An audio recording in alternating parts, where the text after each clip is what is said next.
Today we will be looking at the system from the perspective of the employee's life cycle. We will begin by diving into the onboarding process. We will then look at some of the typical self-service features made available to an employee. And finally, we will wrap up with taking a look at the training and reporting capabilities from an administrator's point of view. So with all that being said, allow me to pull up our sample recruitment site. You can use the recruitment module to post job openings directly onto your website or any other job board, allowing candidates to apply for those positions using the candidate self-service features. As you can see, a candidate can search job openings directly from the bottom of this screen. Now, rather than narrowing down our search further, we'll just view all of the available job openings for this particular company. Let's take a look at the executive position. A candidate can view the job description from this page and decide whether or not they would like to apply for that position. Candidates will be directed to a login screen that will require them to create a username and password to log in and apply for that job. I'm going to log in as an existing user so that we can take a look at an application that has already been completed.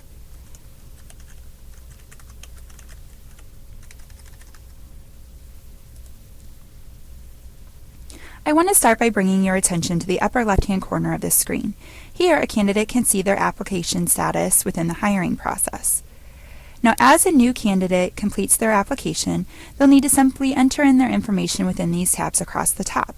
They can enter in their contact information, upload a copy of their resume, enter in their job categories, their skills, work experience, their education, EEO information, and their professional references, and ultimately, they'll be able to review all of the information that they entered here on the summary screen. So once they have verified the accuracy of their application, an email notification can be set up to go to the hiring manager to let them know that the application has been submitted and that all of the information gathered here on the application will flow into the applicant tracking system seamlessly. I also want to mention that when an internal job is posted through the recruitment module, employees have the ability to apply for those jobs as well using their employee self-service portal. Now, many companies use background screening services prior to hiring an employee, and our platform has an integration to complete a background check right through the system, and a candidate can access their portal to sign off on that background check authorization form. So once the authorization form has been completed and submitted using the employee's electronic signature, the hiring manager would be able to order that background check through the system, and the results will also display within the system for easy access.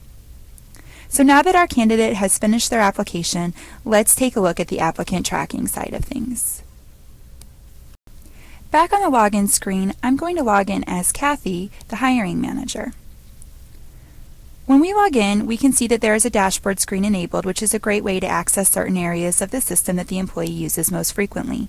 A dashboard can be configured for each individual employee based on their role and the types of things that they need to access within the system.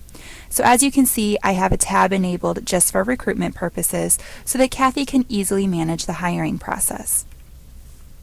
Here on the recruitment dashboard, you can see that Kathy has a list of quick links that will allow her to navigate through various areas of the system using these hyperlinks that are being displayed, which are configurable based on the employee's role. She also has a window enabled, which shows the hiring manager all of the new applications that have come through.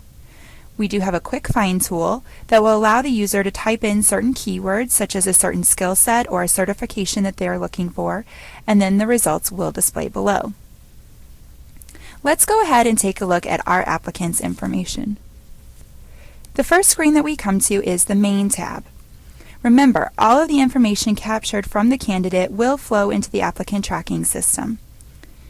From this screen, you can navigate the applicants through the hiring stages, so from the time the account was created all the way through the hiring process. And given that every company's needs are different, these hiring stages are completely configurable. Now you can see that our candidate is currently in the interview stage, and we have the ability to track those interviews here under the Communications tab. All of the details around the interview will be stored here, and there's even a notes area which will allow the hiring manager to jot down notes from the interview to access at any time. And once the interview has been scheduled, you can easily email the candidate a confirmation email by using the email button here on the bottom of the screen. You have the option of either drafting an email on the fly or adding a predetermined email template.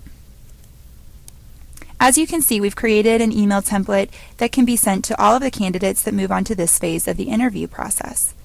The platform allows you to create as many different email templates as you need, so essentially you can have a separate email template for each stage of the hiring process to alert each candidate of where they stand within the process. So now let's fast forward a little bit and let's say that we're looking to hire this person. This will open a new window that will allow you to enter in the necessary information to get this person hired successfully. You'll notice that certain fields, such as the employee's name and address, are already populated for you, as this is pulling directly from their applicant information. You will need to simply fill out the remaining required information in order to hire the applicant.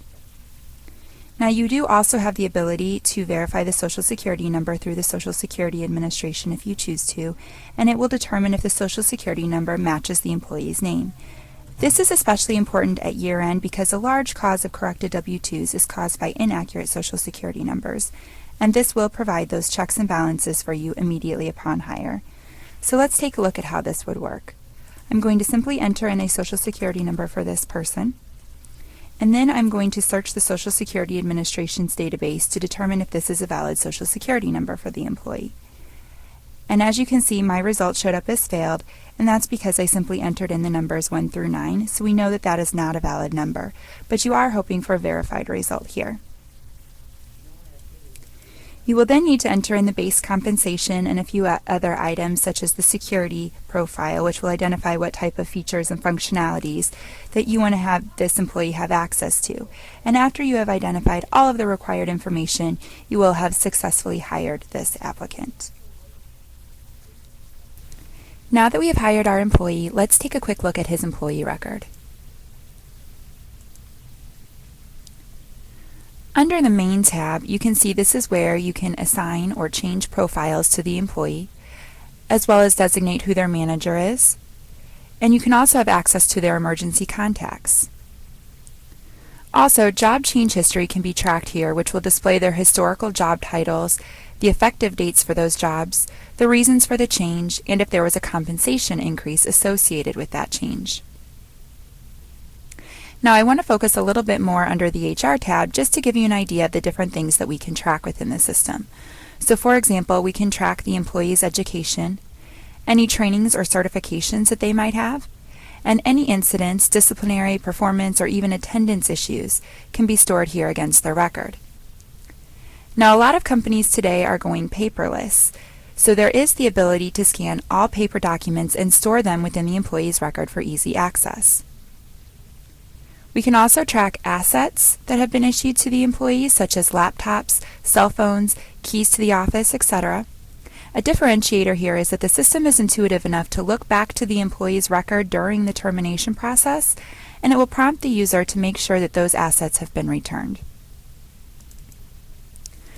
Workers' claims can also be stored here within the employee's record. All of the information collected within this area will be populated onto the OSHA log, which will help streamline the process. Now, the system does have the ability to store a wide range of data to fit your needs, but every company is unique and they might have special tracking needs. So we do have the ability to create custom fields to fit your needs, which is also a differentiator here. So here you're able to create an unlimited number of custom fields, and the data captured within these fields can be pulled into your different HR reports. Now we can actually take this concept one step further by creating custom screens to track specific data elements that are unique to you. An unlimited number of inventory items can be created based on your unique tracking needs, from tracking awards to even tracking employees' pet information. So let's go ahead and take a look at the awards in further detail as an example of how this can benefit you. Now within each inventory item, you can create an unlimited number of custom fields, and all of the data that's captured within these fields are reportable. You can also add any notes or upload supporting documentation, such as a copy of the nomination form. Remember, any documents that you attach to an employee will be stored within their employee record for easy access. So this is just another example of how flexible our system is and that you can track virtually anything. Now let's move on and take a look at the typical employee self-service features for our newly hired employee, Josh. So I'm logged in as Josh, and the first thing that he sees is his dashboard where he has access to items such as company announcements, which will display global messages visible by all company employees. A to-do list has also been enabled to display the items that a particular person is responsible to complete. And he also has a quick links area which will allow the employee to navigate through the system using these hyperlinks that are being displayed, rather than using the menu options up above to navigate the system. So what's great is when you hire a new employee, you're able to put your standard process within our new hire checklist to help streamline the onboarding process. We can view the complete checklist by clicking on the magnifying glass. As you can see, Kathy was responsible for completing the first few items here on this checklist. Josh is only responsible for completing the items that are listed as waiting on Josh Bronson. So you will notice that Josh is required to complete his handbook. In this case, we've attached a copy of the handbook right here for easy access. So once he has reviewed the handbook, he can mark this item as completed. And you'll notice that confirmation is required. That means that he is required to acknowledge that he has reviewed the handbook by using his electronic signature. So once he has marked this item as completed, it will stamp the date and the time here on the right-hand side. Now the checklist also indicates that Josh is required to complete a couple of his new hire forms. What's a really nice feature is the ability to complete certain paper forms like the I-9 form electronically. And this is great because if you ever need to reference these forms again, they will be stored against the employee's record for easy access. So let's take a look at how the platform will allow you to do this. So I'm going to go ahead and create a new I-9 form. And you'll notice that it works just like the paper form. The system has already filled out the employee's address, their date of birth, and their social security number, as this data is being pulled from his employee record. So essentially, Josh is simply responsible for attesting to his employment eligibility and then submitting the appropriate documentation to back that up. He can then sign off on this form using his electronic signature, and then this form will be submitted to the appropriate person within the company for approval. That person would then be responsible for completing Section 2 of this form and reviewing the identification that he has provided. If the administrator would like to, they can upload a scanned copy of that documentation within the employee's record as well. So once the I-9 form has been approved, you can run this employee through E-Verify, which is integrated within our system. E-Verify is required by a number of states and federally contracted companies to determine if the employee is authorized to work within the United States. By having this integrated into our system, this allows you to capture all of the information from the I-9 form and populate it within E-Verify, with the results appearing through the system as well. So now why don't we go ahead and take a look at the withholding forms next.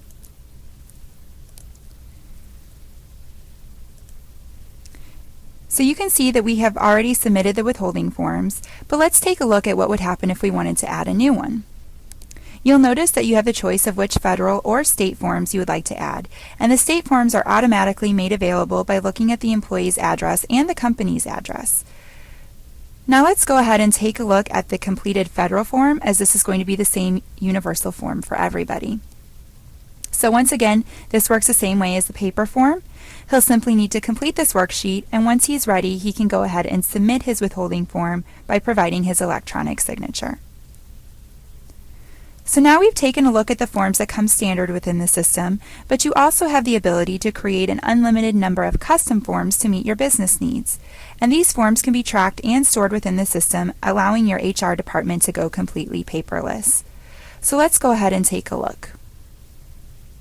We're going to take a look at the Employee of the Month nomination form. And from here, the employee would be able to complete this form and then submit the form for review. Now, employees also have the ability to update their personal information, which can go through an approval process based on the workflow that you've defined. Employees can update things such as their address, phone numbers, and direct deposits, just to name a few.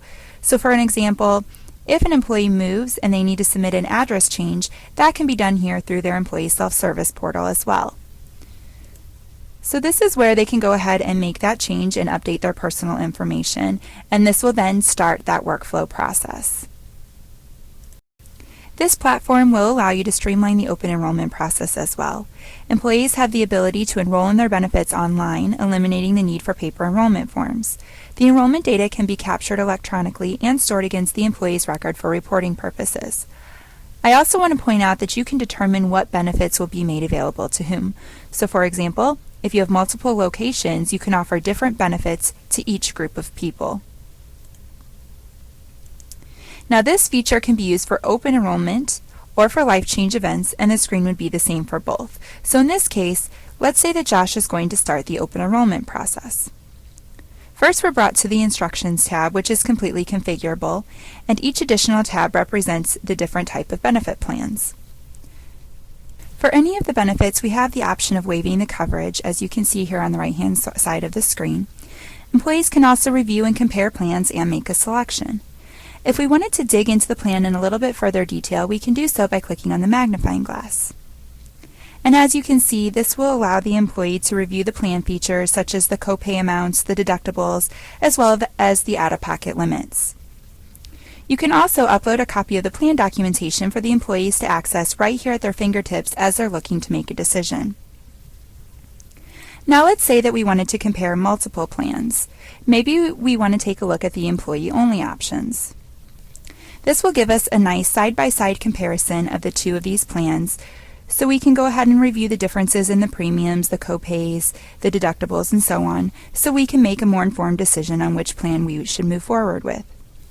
So now we can go ahead and make our selection and move on to the dental insurance. The same process will apply here, however this time I'm going to waive the coverage. So now let's move on to the life insurance option. And here we've set up age-based deduction amounts based on the coverage that they select. You also have the ability to require that an evidence of insurability form be uploaded from this screen if you choose to. I'm going to go ahead now and make my selection, and now I can confirm my selections. On this screen, this is where you will be required to add a beneficiary or dependent if necessary before you can submit your request for approval. So as you can see, we are required to add a beneficiary for our life insurance plan. So I can go ahead and make my selection, and then after I have identified my beneficiary, I'm able to submit my request. So as a last step in this process, we're asked to review our selections one last time and enter in our unique system password, which will serve as our electronic signature as we saw in the electronic forms.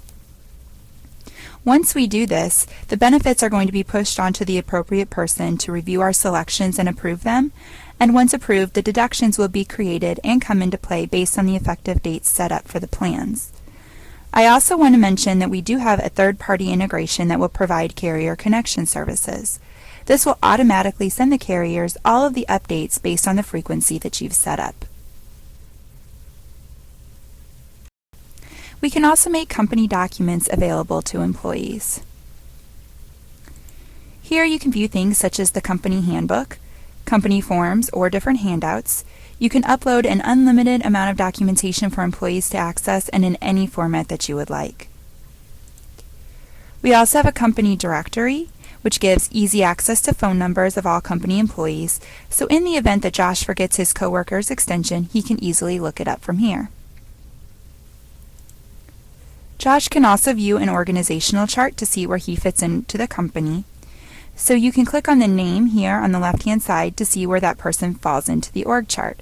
So here we can see that Josh reports into Paul, and Paul reports into Kathy. Now let's move on to taking a look at the tracking and reporting capabilities from the administrator's point of view. As we can see here, we have an announcement displayed on the top of the dashboard, which will act as a reminder to the employees, and it looks like we need to review the performance reviews for a moment. In the system, you have the ability to set up to 6 levels of workflow for the performance reviews and identify who would be responsible for each step. So in our example, let's take a look at how we would finalize a review. As you can see, there were 3 levels of workflow set up for this review, and every step has a different percentage attached to it. So Ashley's self-review counts as 10% of her total ranking. She's being reviewed on her core values, her company competencies, and her company goals. And her total ranking is calculated using a weighted average, taking into account all of the different variables. From this screen, Kathy can enter in any additional comments. She can also enter in the dates that the review was signed off on. You also do have the ability to enter in pay increases and use effective dating so that the review will not go into effect until that specified date. You can also enter in a new job title or a bonus if the review triggers it. And we also do have the ability to perform a compensation analysis directly from this screen. This will help you in retaining your current employees as well as attracting new talent because it makes sure that your increase is in line with industry standards. The job title is populated based on the employee that you've selected. You will then be prompted to enter in the number of years of experience as well as the location. And then you will be able to retrieve the results. Once the results have been retrieved, a PDF report will appear that you can download, and this is going to give you a high-level overview of the results, which can then be printed out and shared with the manager or the decision maker. This report contains a snapshot of the labor market for that position, and it has a lot of different graphs and information within this report, but probably the most significant is the hourly rate by experience that you see here. Perhaps Ashley's review indicates that she needs additional training in a particular area. Our system can also track trainings and certifications, which you can easily access from under the quick links. As we can see here, many of the screens in our system are built in a report format. This report, for example, shows what courses have been taken by each employee, and in this case, we're looking at the Emergency Responder course. This report can be filtered by a specific employee to identify what training or certification that employee has. And also from this screen, you can see when a course was completed or when a course expires. And this report can also be filtered by expiration date. So if you wanted to pull a report to see whose certifications were expiring this year, you can certainly do that. You can also report off of the employee cost as well as the company cost to help determine the cost associated with each type of training, which will help maintain a training budget. So now I want to show you how easy it is to customize this report to get it just the way that you want it. You can easily add columns by going to the Tools drop-down and selecting Columns. On the right-hand side are all of the current columns that are being displayed within your report, and on the left-hand side are all of the available columns that you can report off of. So as you can see, there are quite a few columns that you can choose from, and I can use the search box here to search for the appropriate column to bring in my report. So let's say that I'm going to report off of the region. I can go ahead and bring that into my report, and when I'm ready, I can select the columns. Now I can group this report by the region, and this will give me an idea if anybody in a particular region will need to be recertified as an emergency responder. Now reporting is flexible, so you also do have the ability to rename columns or add any custom calculations. And once you get the report just the way that you want it, you can save your settings. Now every time you go into this report, it will appear in this format. And you can also export this report out of the system into many different export formats, including CSV, Excel, PDF, HTML, XML, and text. You do have the ability to customize any report in our system in the same way, and you can also set up each report to auto-run and be emailed automatically to your inbox as an add-on feature. Now let's say that our employee Ashley has a performance issue. We can track any performance, disciplinary, or attendance issues and then attach them to the employee's record. Here we can see that Ashley does have an incident on file, and we can click on the icon to view the incident in further detail. Here we can capture all of the general information surrounding this incident. We also can upload any supporting documentation, such as a copy of the write-up. And another thing to note is that notifications can be set up to alert certain people when an incident occurs. You can also enter in the resolution information from this screen, so perhaps this incident is going to trigger her termination. Here we can complete the termination process. You can select the employee, you can select the termination date, and also the reason for the termination. You also have the ability to determine if the employee is rehireable or not, and if there was any notice given. And remember, when you go through this process, the system will look to see if any assets have been issued and prompt you to make sure that they have been returned. In addition, you do have the ability to create a termination checklist, which will assign tasks to employees to ensure that the termination process is followed and that no important steps are overlooked. And with that, we have completed the employee's life cycle.